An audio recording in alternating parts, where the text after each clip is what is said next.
Hey everybody, welcome to the Blue Collar Beer Gentleman.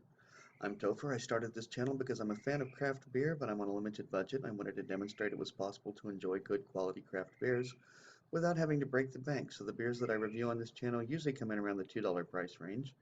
And such is the case with today's selection. I actually paid $2.29 for this 12-ounce can of the Slightly Mighty Local IPA from Dogfish Head, 95 calories, 3.6 carbs.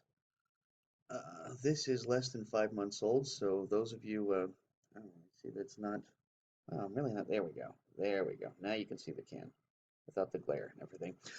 This is still less than 5 months old, so you purists, you IPA purists should have no problem with that. You ultra purists who say that that an IPA shouldn't be more than 3 months old, well, there you go. Uh, Give me a quick description of this beer as it's provided here on the can. This local IPA is brewed with mighty aromatic hop varieties that deliver tropical notes with a slightly sweet balance provided by the monk fruit extract. So it's a session IPA. Session IPAs typically come in below less than 5% for the ABV. This beer has a 4% ABV. I believe, yes, that's right. Did we get an IBU count? Got calories, got carbs. 30. 30 was the IBU count. Typically, American IPAs come in between 40 and 70, and that's a standard IPA, but I don't know whether a session means that you end up with lower IBUs or not. I really don't. But I'm sorry, I can't tell you. Uh, I myself have reviewed 17 beers from Dogfish Head, giving them an average score of 3.81. The thing that's kind of unusual about this is, well, for one, it's not very often that I get to review a Dogfish Head beer. When I have one, it's usually, there we go. When I have a Dogfish Head beer, it's usually either out or at a friend's house, something like that, because they don't generally come in my price range. What's more, it's not very often that you find a Dogfish Head beer in a can. So that's what kind of makes this unusual, is that you don't see too many Dogfish Head beers in a can. Amongst the reviewing community, 21 of my friends have given this a cumulative score of 3.43 on Untapped. 34,000 of us have given it a cumulative score of 3.49. Um, there was nothing at Beer Advocate, at least at the time of this recording. Now, this recording is going to, it's about a month prior to the actual viewing date, but I was not able to find a ranking for this at Beer Advocate. So maybe by the time this video airs, Beer Advocate will in fact have a ranking, but so far, not yet. Okay, is there anything else I needed to impart about this?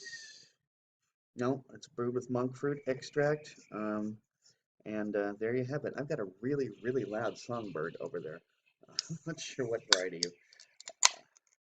of bird that is, but man, it is loud. I'm going to be using my Tenaya Creek IPA glass. Quick shout out for the Creek. Hashtag the Creek Beaks LV. If you go to Tenaya Creek, slap down $6, you're going to get a glass just like this. It's going to be full of beer.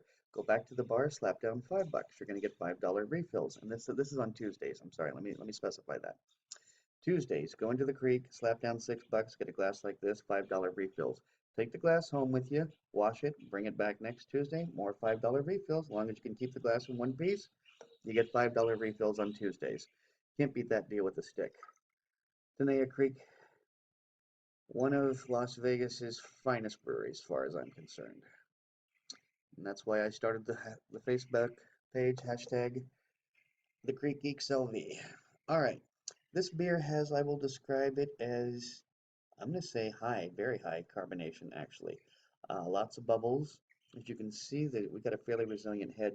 Guys, what you're seeing is a slightly more golden color than this. This actually looks like, well, it looks like watered down Mountain Dew. Like somebody had a Mountain Dew and it sat out and, half of the ice melted into it. That's kind of the color of this. It's sort of that radiant, almost greenish color. You are seeing a much prettier color on camera than the beer actually is. Quick beard wipe.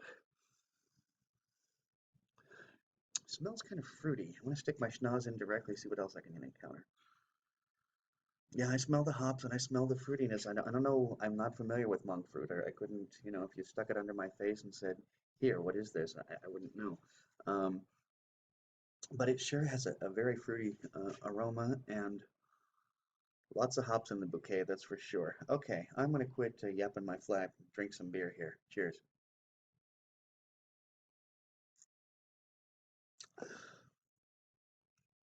Gonna describe that as a medium mouthfeel.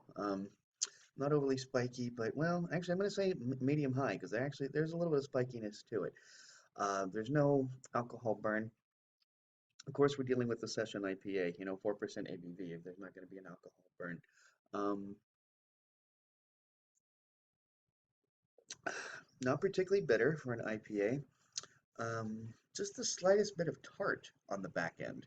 Like I said, I'm not familiar with monk fruit. I don't know whether monk fruit is one of the more tart or sweet fruits or a balance of the two. I'm really not sure, but anyway, so there's a fruitiness to it. There's a little tartness to it. This ain't bad. This is not bad, especially for a light beer.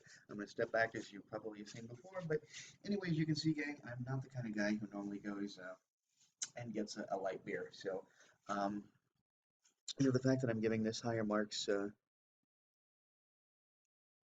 at least higher praise at this point, haven't really given any marks yet, but at least higher praise for this beer. Um, Not bad, not bad. It's not going to go down in the annals of history as one of the greatest IPAs, but still, it's a good beer, and I'm liking it. I think the beer itself deserves a 3.5.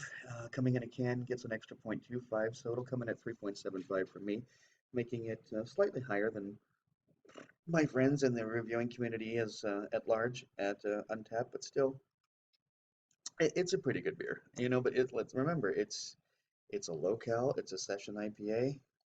It's not meant to be one of the beers that goes in the annals of craft beer history.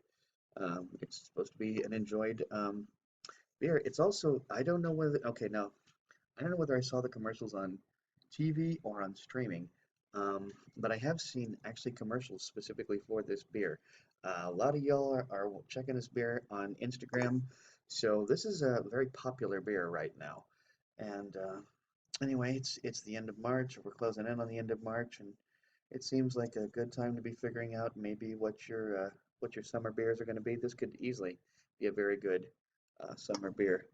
Well, guys, if you like this video, please be sure to like, comment, and subscribe. And until next time, drink good beer and don't break the bank doing it. Cheers.